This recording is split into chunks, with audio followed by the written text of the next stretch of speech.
चलिए शुरू करते हैं। मेरा नाम है सोनू और आप देख रहे हैं द मैथ जोन। जो टुडेज टॉपिक है हमारे पास आज का वही सेम मैथ का है। एसएससी मैथ्स करेंगे हम। 25 क्वेश्चन है जिसमें। तो चलिए बिना टाइम वेस्ट के पहला क्वेश्चन आपके सामने। ये हमें टेबल गिवन है और हमसे ये पूछा है what is the ratio of female researcher scholarship in mathematics to statistics. देखो मैथमेटिक्स ये हैं, टोटल यहाँ पर ये हैं, फीमेल यहाँ पर ये हैं, मेल बचे 14, स्टैटिस्टिक्स 12 यहाँ पर हैं, 3 यहाँ पर हैं, मेल कितने बचे हैं 9। सिंपल है। Next, what is the value of D if A ratio C is equal to B ratio D in the given table. यानी इसका मतलब ये हुआ कि ए अगर 25 है 25 और बी 40 है, बी 40 है, तो ये हमें ए अपॉन सी होगा ये वाला, तो ठीक है, इज इक्वल टू ये वाला कितना होगा बी अपॉन डी। तो बी क्या है हमारे पास 40, तो 40 into 40 D is equal to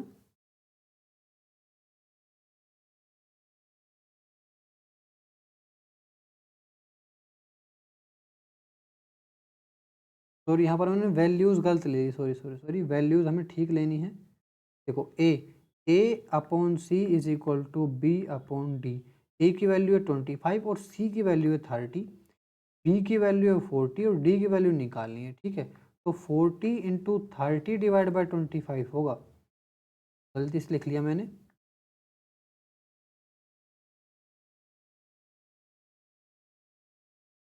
next, by applying which of the following criteria can two triangle not be proved congruent. तो देखो यहाँ पर हमें कॉन्ग्रुएंट का मतलब पता होना चाहिए। कॉन्ग्रुएंट का मतलब क्या होता है? मतलब ये होता है कॉन्ग्रुएंट का कि दो ट्राइंगल अगर कॉन्ग्रुएंट है ना तो उनके शेप साइज सब कुछ सेम होना चाहिए। और रूल होते हैं एंगल साइड एंगल, दूसरा रूल है side side side, side angle side. पर ये जो दूसरा रूल है ना एंगल एंगल एंगल, ये कोई रूल नहीं होता। क्यों? क्योंकि ये वाला एंगल भी सेम हो सकता है तीनों का और ये वाला एंगल भी सेम हो सकता है, लेकिन ये साइज में तो डिफर कर रहे हैं ना, तो ये कॉन्ग्रुएंट तो हुए नहीं। सिमिलर हो सकते हैं, कॉन्ग्रुएंट नहीं हो सकते। लेकिन next, to circles of radius 18 centimetre and 12 centimetre touch externally, find the length of the direct common tangent. Formula लगा दो सिंपल। क्या डायग्राम क्या बनेगा? ये ऐसे ऐसे, इसकी टेंजेंट की वैल्यू निकालनी। क्या होती है 2r1 into R2, R1 into R2 यानी ये हुआ हमारे पास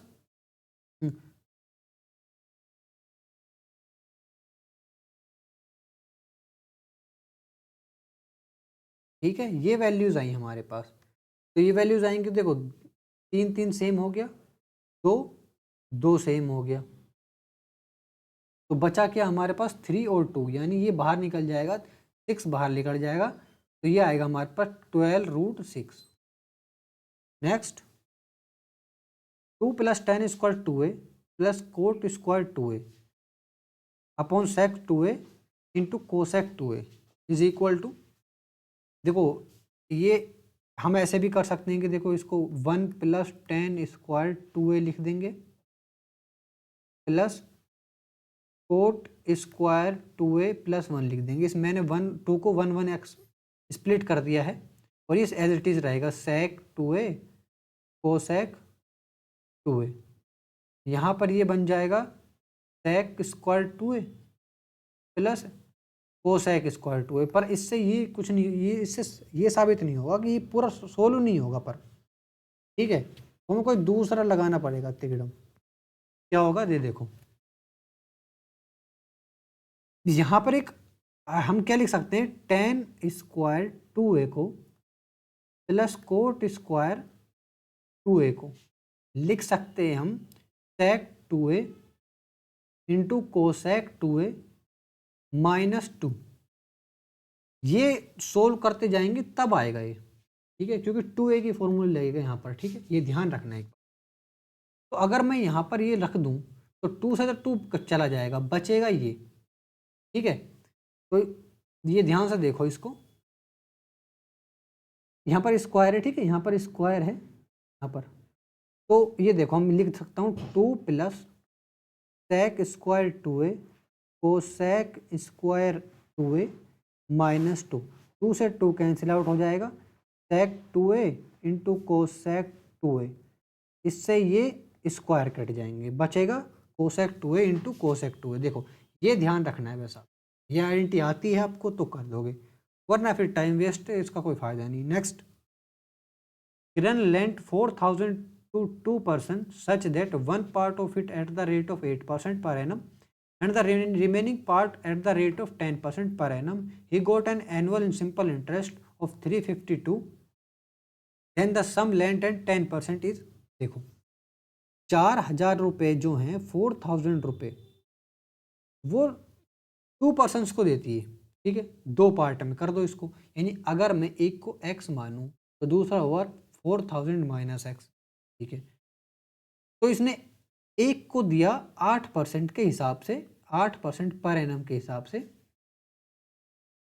रुपए, एक साल में अपॉन 100 इज प्लस प्लस, दूसरा वाला दिया 4,000 माइनस एक्स, इसके हिसाब से 10% के हिसाब से, 10% के हिसाब से, ये जीरो नहीं है, और ये दोनों प्लस होकर बन गए 352, ठीक है।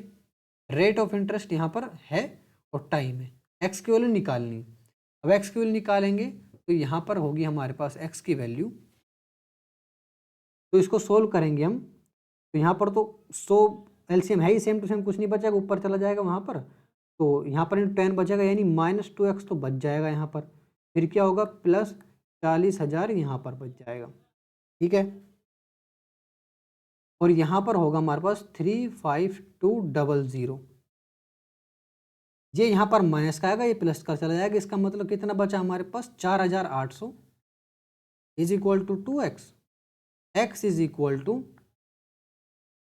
2,400 रुपये। नेक्स्ट, नहीं 2,400 नहीं, x की वैल्यू हमारे पास क्या, ये प्रिंसिपल, ठीक है। अगर 10% के हिसाब से अगर मैं सम को लेंट करूं तो कितना होगा, ये पूछा इसने, तो 10% वाला कौन सा है, ये वाला, तो 10% वाला यानी 4,000 में से हमें 2,400 माइनस करना पड़ेगा, तो कितना बचा हमारे पास 1,600। ये थोड़ा सा ध्यान रखना, यहाँ पर एक्स की वैल्यू आती है टिक मत लगा देना, क्योंकि ये भी आंसर है इसमें। Next, XYZ are 3 points on a plane with XY is equal to 11 centimeter, YZ is equal to 13 centimeter, ZX is equal to 24 centimeter. The number of circles that travel through points XYZ is, तो देखो यहाँ पर क्या है, ये जो XY है ना, XY प्लेन में 11 सेंटीमीटर, ठीक है, 3 पॉइंट्स है, मान ले 3 पॉइंट है तो उनका ट्रायंगल जरूर बनेगा, लेकिन सर्किल नहीं बनेगा। क्यों नहीं बनेगा, ये देखो, इनका इंटू नहीं होगा, देखो 11, 13 और 24, ठीक है। वाई जेड को अगर मैं इंटू करूं तो इवन, यहाँ पर ये इंटू करने पर ये तो पॉइंटों में जा रहा है, अगर 13 किसी दो चीज़ों का इंटू करने में 13 कैसे हो सकता है, यानी पॉइंटों में है चीज़ें, ठीक है। अगर पॉइंटों में सर्किल तो सेम ही बनेगा, एक सर्किल के अंदर ट्राइंगल की एक फिक्स रेट होती है, ठीक है, यहाँ पर ओड इवन से नहीं चलता, एक फिक्स रेट होती है यहाँ पर, उस फिक्स रेट को ये तीनों वैल्यू सेटिस्फाई नहीं कर रही, ठीक है, तो सर्किल बनेंगे जीरो बिल्कुल। यहाँ पर आपको ऐसे पूछ सकता है कि 3 पॉइंट दे रखे हैं कि वो ट्राइंगल बनेगा कि नहीं बनेगा। तीन ट्राइंगल कैसे बनता है, ये देखो, ये दोनों अगर मैं प्लस करूँ इन दोनों को, जैसे मान लेते हैं ये 2 है ये 5 है, इन दोनों को मैं प्लस कर दिया 7 बना, तो जो तीसरी लाइन है ना वो 7 से कम होनी चाहिए। जो थर्ड लाइन है, मान लेते हैं कि अगर 7 से वो ज़्यादा है तो क्या ज़्यादा हो ही नहीं सकती, अगर मैं ट्राइंगल को बहुत ज़्यादा फैला दूँ, ऐसे फैला दूँ दोनों को, ये 2 है ये 5 है, ऐसे फैला दिया, तब भी ये 7 से तो छोटी होगी, 7 के बराबर ये जब होगी जब ये दोनों लाइनें बिल्कुल सेम हो जाएंगी, बिल्कुल ऐसे। तो ये 2 ये 5, फिर ट्राइंगल कैसे बना ये बताओ। तो इसका मतलब ये थर्ड वाली तो 7 से कम होनी चाहिए, ठीक है। ऐसे इस हिसाब से यहाँ पर ये ट्राइंगल नहीं बनेगा, क्योंकि 3 पॉइंट है हमारे पास ये वाला, ठीक है, इस हिसाब से। Next, the value of 15 divide by 3 of 2 into 2 plus 9 divide by 18 of 2 into 4 minus 4 divide by 8 into 2। तो ध्यान से देखो, सबसे पहले हमें ऑफ सोल्व करना पड़ता है बोर्ड मास के फॉर्मूले से। तो अगर मैं ऑफ सोल्व करूँ यहाँ पर तो ये हो जाएगा हमारे पास 6, और ये इसको डिवाइड में जाएगा तो ये बचेगा 3 और ये बचेगा 5, यानी यहाँ पर बचा सिर्फ 5 प्लस। अब इसको देखते हैं, इसको तो ये हुआ, ये आ जाएगा हमारे पास 36 और इससे डिवाइड होगा ये, तो कितना बचा हमारे पास 9, और 9 से 9 डिवाइड होगा तो बचा 1। फिर आएगा यहाँ पर, देखो यहाँ पर क्या होगा, ये बचेगा 2 और इससे बचेगा 2, यानी -1। वैल्यू आई हमारे पास 5। Next, if on a market price the difference between selling price and the discount of 65% and with two successive discount of 30% and 40% is 105, then the market price, देखो एक मार्केट प्राइस है वो कुछ भी हो सकता है, ठीक है, और जो डिफरेंस है सेलिंग प्राइस, मार्केट प्राइस और सेलिंग प्राइस डिफरेंस है जो 65% डिस्काउंट दिया और 2 डिस्काउंट और दिए 30% और 40%, ठीक है, वो 105 है। इसका मतलब ये हुआ कि एक 65% का डिस्काउंट दिया, मान लिया, लेकिन अगर ये डिस्काउंट ना दिया जाए और ये डिस्काउंट दे दिया जाए तो इस डिस्काउंट को एक करने के लिए कौन सा फॉर्मूला है, ये वाला फॉर्मूला, ठीक है, जो आपको कई बार बता दिया चुका है। सक्सेसिव डिस्काउंट फॉर्मूले का ये है। वैल्यू आएगी हमारे पास 12, यानी 70 में अगर मैं 12 माइनस करूं तो कितना हुआ हमारे पास 68, ठीक है। अब इन दोनों का जो डिफरेंस है ना वो 105 है, तो इन दोनों का डिफरेंस कितना है हमारे पास 3 है, तो 3 है, तो इन दोनों का डिफरेंस 3 है, 3 नहीं, यहाँ पर सॉरी, यहाँ पर 58 है, 58 सॉरी 58, तो डिफरेंस 7 है, तो 7 है तो 15, अगर ये 15 है तो मार्केट प्राइस क्या होगा 100%, तो वैल्यू आई हमारे पास 1500। A pole 10 meter long rests slantingly against a vertical wall AB making an angle 30 degree with the horizontal. Find how far the foot of the pole is from the wall. क्या हुआ, एक पोल है जो स्लैंटली against a vertical wall पर टिका हुआ है ऐसे, ठीक है, जो एंगल बना रहा है वो 30 डिग्री बना रहा है, पोल है 10 मीटर, हमें चाहिए इसकी वैल्यू।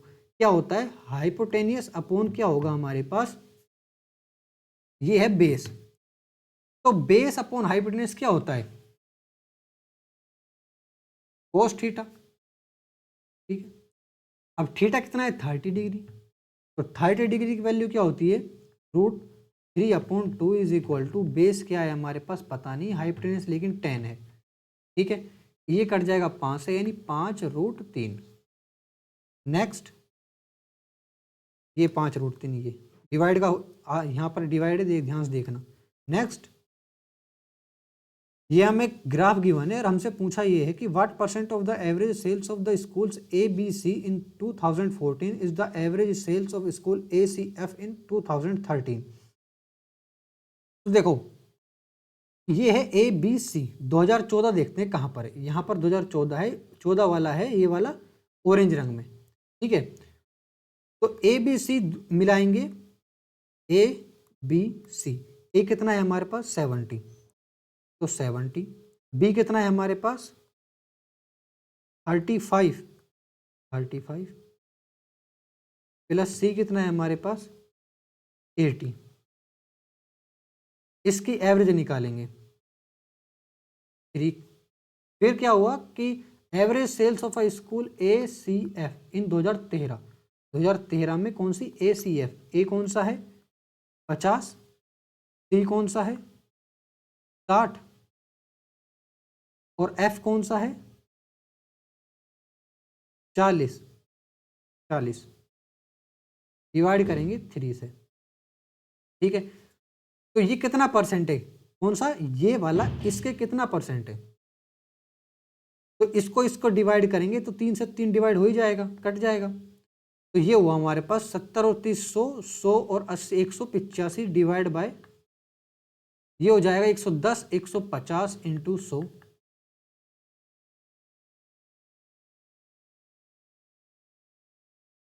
ये लगभग जाएगा 81 पॉइंट के, और 81 पॉइंट के बाद यही आंसर है, ये नहीं। Next, a money bag contains 1 rupee, 5 rupee and 10 rupee coins in the ratio 3:5:7 respectively. If the total amount in the bag is 980, then find the number of coins of red 10. तो देखो, मान लेते 3 जो वो coin है, ठीक है, वो 1 रुपए के हैं, तो इंटू 1 कर दे। फिर अब कितने कॉइन ये नहीं पता, ठीक है, तो 3x होगा, ठीक है। फिर दूसरा होगा 5 इंटू 5x, तीसरा होगा 7 इंटू 10x, ठीक है। If the total amount in the bag is 980, अब ये टोटल जो है 70, 25 और 3x कितना हुआ हमारे पास, 98x is equal to 980, x की वैल्यू आई 10। हमें चाहिए कौन सा, ये वाला। इसका मतलब ये हुआ कि 70 इंटू 10 कर देंगे तो ये तो वैल्यूज आ गई। अब डिवाइड बाय 10 करेंगे तो कॉइन्स की वैल्यू आ जाएगी, ठीक है, कॉइन्स की वैल्यू है 70। Next, which of the following is the largest 5 digit number divisible by 47। अब 47 का लार्जेस्ट 5 डिजिट नंबर निकालना है। अब लार्जेस्ट 5 नंबर निकालना तो है, लेकिन हमारे पास ऑप्शन भी तो है, इनका फायदा भी तो लेना है। अब अगर इनका फायदा लेंगे तो हमें ये देखना है कि 47 किससे डिवाइड होता है। इससे तो बिल्कुल नहीं होगा, ठीक है, इससे भी नहीं होगा, बस ये दोनों देखना है क्या इन दोनों से होता है 47 डिवाइड। तो देखो 47, देखो इससे 8 8 8 8 नहीं होगा, देखने से पता चल जाता है कि डिवाइड होगा कि नहीं होगा। इन दोनों से देखने को पता चल गया कि भाई इन दोनों से तो होगा ही होगा नहीं, ठीक है। और लार्जेस्ट 5 डिजिट नंबर है, लार्जेस्ट 5 डिजिट मतलब 1 2 3 4 5, लेकिन ये लार्जेस्ट थोड़ा ना है 5 डिजिट नंबर, इससे तो पहले ही नहीं होगा बिल्कुल, ये है लार्जेस्ट। इन तीनों में होगा, इनमें से ये नहीं होगा और ये तो बिल्कुल नहीं होगा, तो आंसर कौन सा है, ये देखना है कि ये नहीं हो सकता। करने मत बैठो, 8 8 8 8 नहीं होगा। Next, a right circular cone of height 24 centimeter has a volume of 1232 centimeter cube, then the total surface area of the cone. तो वॉल्यूम क्या होता है हमारे पास, 1/3 पाई आर स्क्वायर, आर की वैल्यू पता नहीं है हमें, और एच की वैल्यू 24 इज इक्वल टू 1232, ठीक है। वैल्यू जाएगी हमारे पास ये 11 दूनी 22, 11 एकम 11, 11 एकम 11, 11 दूनी 22, 112। फिर ये चला जाएगा हमारे पास 10 56, और ये जाएगा हमारे पास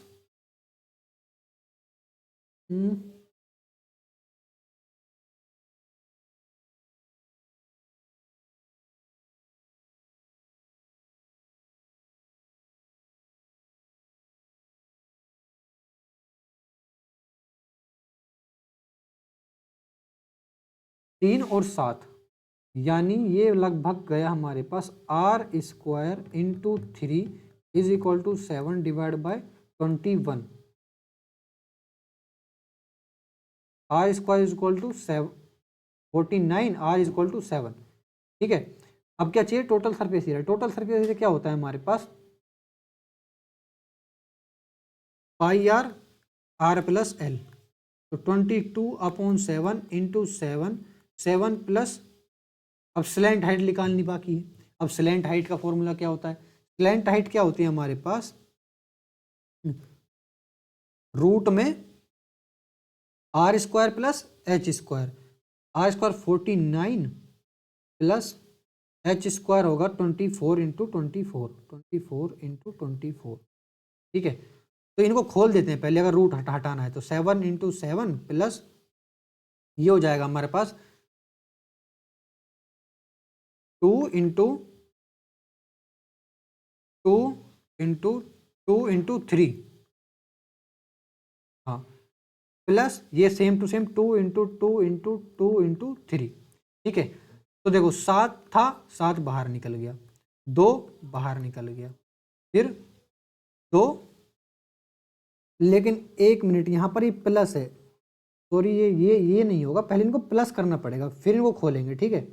यहाँ पर प्लस है ना इसलिए।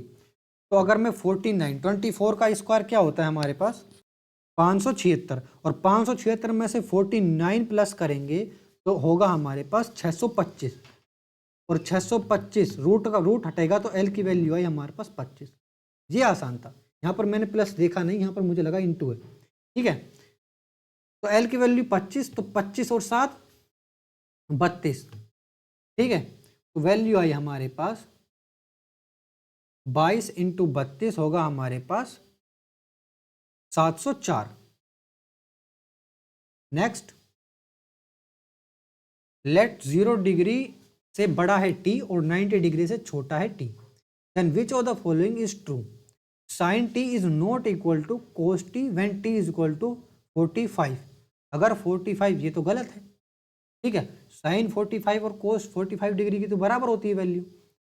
अब देखते हैं, साइन टी जो है वो बड़ा होगा कोस टी से अगर टी जो है वो 45 डिग्री से छोटा होगा।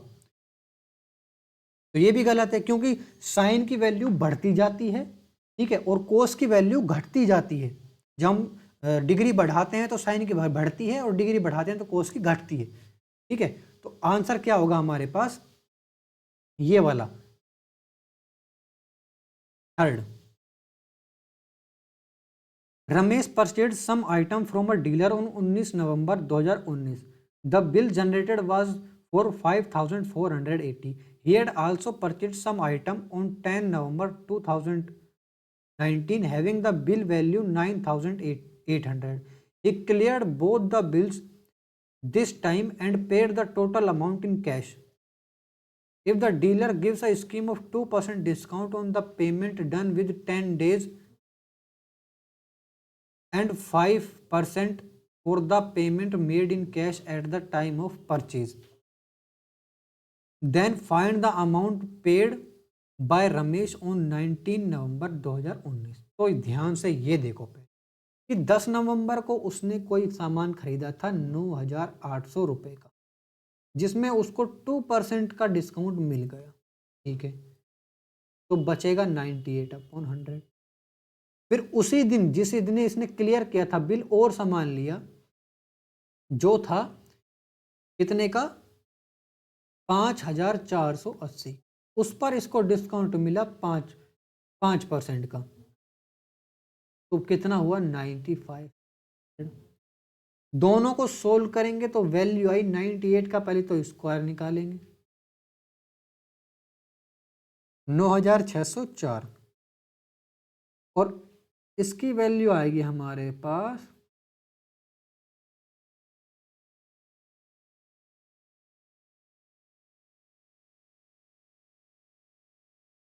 और ये जीरो नहीं है, तो 274 प्लस 19, सॉरी इंटू 19, 5206। तो वैल्यू आई हमारे पास 9604 को अगर मैं ऐड करूं तो 14810। Next, find the gain percentage given that Priya sold her scooter for 42,564 gaining 1/6 of the selling price. तो देखो, प्रिया ने एक स्कूटर सोल्ड किया कितने में? 42,564, और 1/6 तो उसने गेन कर लिया सेलिंग प्राइस का। तो देखो 1/6 इसका मतलब 6 से डिवाइड करेंगे इसको, कितना आया हमारे पास?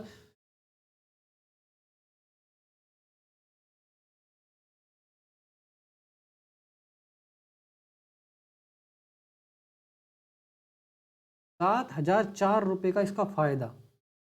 ठीक है, तो किस पर? अब कॉस्ट प्राइस इसको माइनस करेंगे 42,000, देखो उसको मिटा देता हूँ।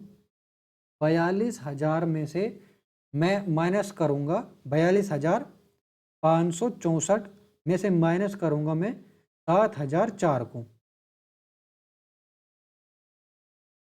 और डिवाइड, ये 35,560 आया, तो 35,560 पर 7,004 का फायदा, तो कितना हुआ हमारे पास? यहाँ पर डिवाइड तो पॉइंट में जा रहा है, डिवाइड 6 किया था तो 7,000 नहीं 9 आएगा यहाँ पर 9। और जब इसको इसमें से माइनस करेंगे, इसमें से 42,564 में से किसको, 7,094 को, तो वैल्यू आएगी हमारे पास 35,470, 470। फिर कट जाएगा ये, यहाँ से यहाँ तक 0, वैल्यू है हमारे पास 20%।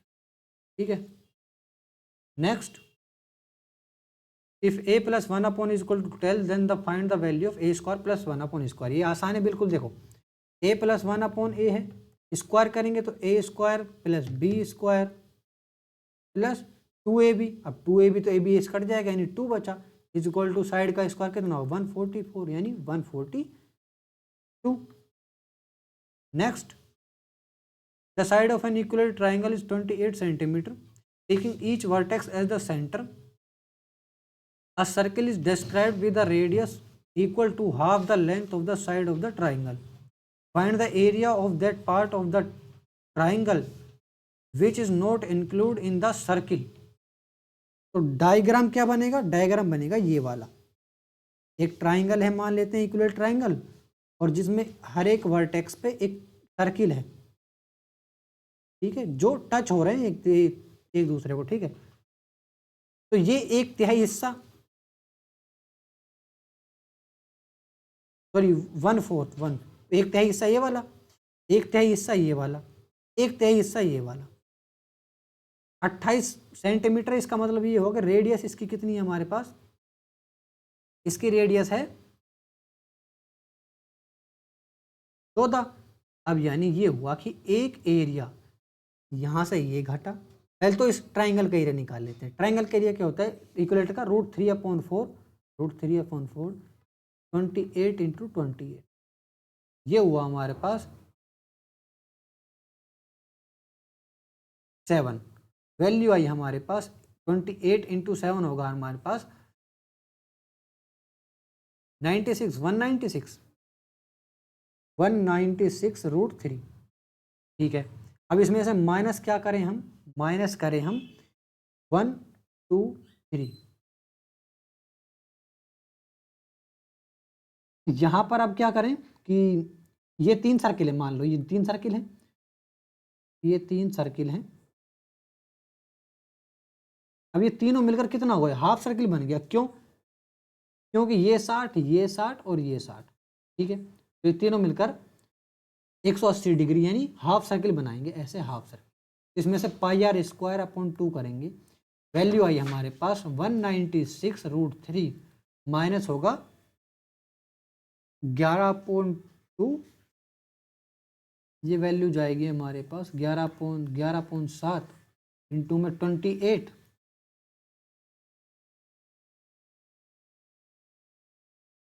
सॉरी 196 है ना, 14 का स्क्वायर 196, सबसे कम 14 28। हाँ, अब ये वैल्यू गई यहाँ से, तो वैल्यू आई हमारे पास। इस √3 की वैल्यू निकालनी बाकी है। आप अगर आप इस √3 की वैल्यू निकाल लोगे, √3 की वैल्यू होती है 1.7 और इसकी वैल्यू है हमारे पास 308 इंटू 196।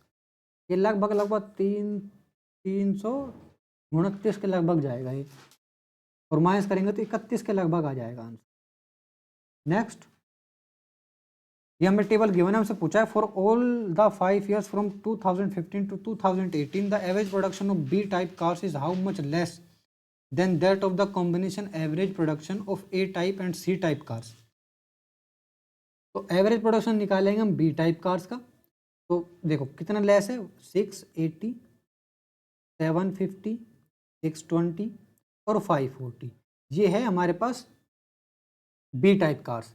ठीक है, इनका एवरेज निकाल के हमें क्या करना है, 2015 से 2018 एवरेज, और कितना कम है किससे, इन दोनों टाइप की एवरेज निकालने से। ये टाइप का एवरेज कैसे निकालेंगे, 840, 900, 760 और 800, प्लस करेंगे हम इस सी वाली टाइप का भी 890, 960, 1000 और 1200।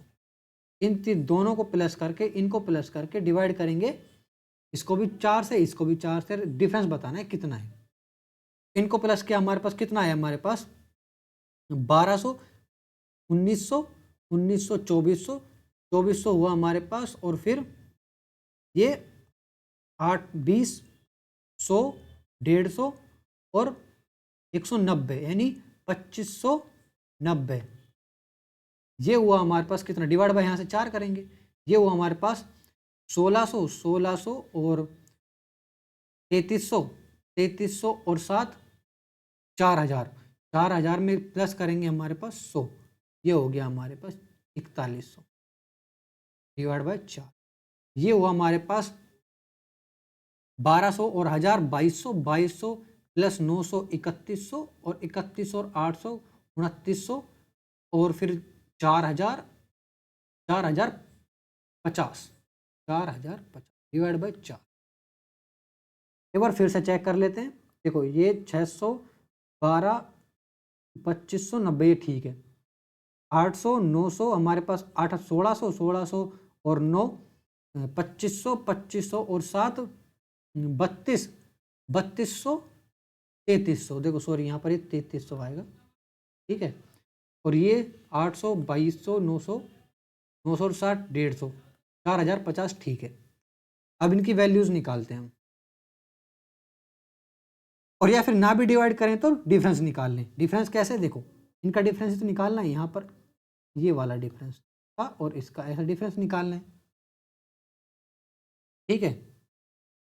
डिफरेंस निकालेंगे तो इन दोनों को प्लस करेंगे, प्लस किया हमारे पास ये हुआ 7300, 7350, 7350 divide by 4, 7350 divide by 4, minus करेंगे इसको 2590 को डिवाइड बाय 4, इसमें से इसको माइनस करेंगे 7350 में से, 7350 में से माइनस किया 2590, 4760, 4760 डिवाइड बाय 4।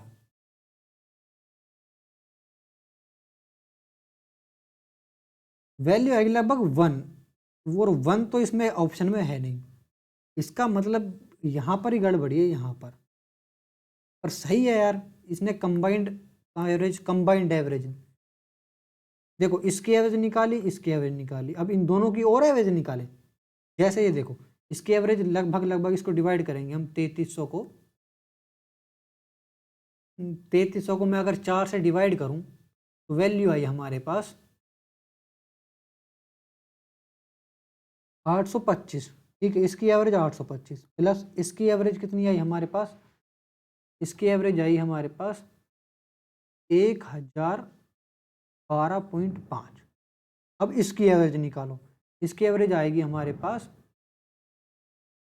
1800, 1837.5 डिवाइड बाई 2, 918, 918.75, और ये इसकी एवरेज है हमारे पास 647.5। अब इनका डिफरेंस है हमारे पास 271.25। ये ध्यान रखना कि यहाँ पर इन दोनों के एवरेज नहीं, इन दोनों के अलग अलग से एवरेज निकालने के बाद उन एवरेज का भी एवरेज, ठीक है, तब आएगा आंसर। नेक्स्ट, यहाँ circular race 750 metre, x and y start from the same point at and the same time with a speed of 9 km per hour and 13.5 km per hour respectively. If they are running in the same direction, then when will they meet again for the first time on the track? देखो 750 का track है, ठीक है, X और Y same point at the same time पर start करते हैं, speed उनकी ये दोनों, और वो सेम डायरेक्शन में भागते हैं। अगर सेम डायरेक्शन में भागेंगे तो उनकी जो स्पीड है ना, उनका माइनस होगा। जब हम सेम डायरेक्शन में भागते हैं ना तो हमारी स्पीड का माइनस होगा। अगर हम पकड़ने के लिए भागते हैं तो कब मिलेंगे सर्कुलर ट्रैक में, तो मिलने के लिए हम इन दोनों को माइनस करेंगे, तो क्या आया हमारे पास minus 4.5 kilometre per hour, 4.5 kilometre, metre per second में कन्वर्ट करेंगे तो 5 हम 18 से कन्वर्ट करेंगे, तो वैल्यू आई हमारे पास 1.5, 0.5,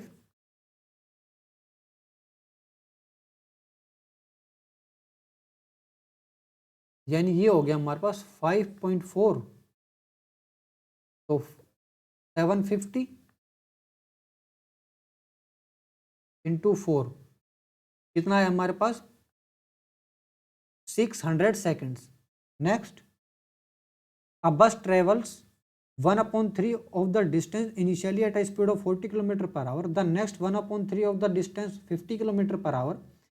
And the final 1/3 of the distance at 60 km per hour. Find the average speed of the bus for the entire journey. तो total distance d, ठीक है, उसमें से टाइम निकालना पड़ेगा। टाइम कैसे निकाले? 1/3 डिस्टेंस मान लेते हैं, डिस्टेंस का 1/3 ये हो गई डिस्टेंस। डिस्टेंस अपॉन स्पीड कितना है हमारे पास? 40 किलोमीटर पर, प्लस फिर d/3 कितना है? 50 kilometre per our, plus d/3 कितना है हमारे पास? 60 किलोमीटर पर आवर। इसको सॉल्व करेंगे तो वैल्यू आई हमारे पास d/120 प्लस d/ ये हुआ हमारे पास 150 प्लस d/180। अब बस इनका एलसीएम लेके हमें ये देखना है कि वैल्यू कितनी लगभग आएगी। तो इनका एलसीएम 120, 150 और 18 का एलसीएम क्या होगा? एलसीएम आया इनका हमारे पास 1800, ठीक है। ये आया, ये जाएगा हमारे पास 15 से, 15d प्लस ये 150 डिवाइड करेंगे 1800 से, तो लगभग जाएगा हमारे पास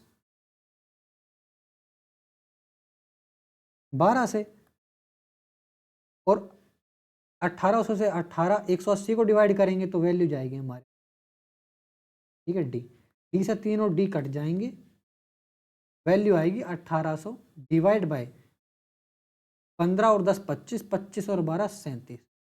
इस 37 को इंटू डिवाइड करेंगे 1800 से तो लगभग जाएगी वैल्यू 48 के लगभग। Next, 3 pipes PQR can fill a crystal in 40 minutes, 80 minutes and 120 minutes respectively. Initially, all the pipes are opened. After how much time should the pipe Q and R be turned off so that the crystal will be completely filled in just half an hour? देखो, Q जो है वो 40 minute में, sorry P जो है 40 minute में, Q जो है वो 80 मिनट में और R जो है वो 120 मिनट में भरता है। तीनों का एलसीएम लिया हमारे पास, ये जाएगा हमारे पास 360, ठीक है, नहीं 360 नहीं, 240, ठीक है। तो 40 से डिवाइड करेंगे तो ये हो जाएगा हमारे पास 6 और ये 3 और ये 2, इनकी एफिशिएंसी आ गई, ठीक है। एफिशिएंसी आने के बाद ये देखो QR को कितने टाइम बाद ऑफ किया जाए कि वो हाफ एन आवर में यानी 30 मिनट में भर जाए। इसका मतलब ये हुआ कि जो P जो है ना वो तो 30 मिनट तक वर्क करता है, ठीक है, 30 मिनट तक वो करता है वर्क, प्लस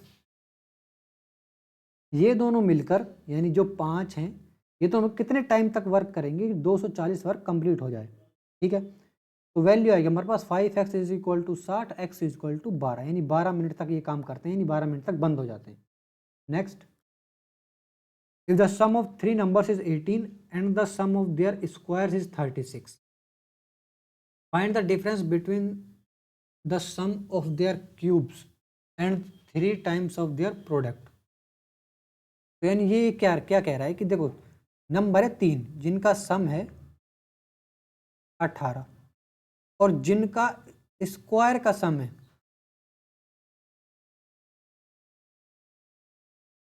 वो 36 है।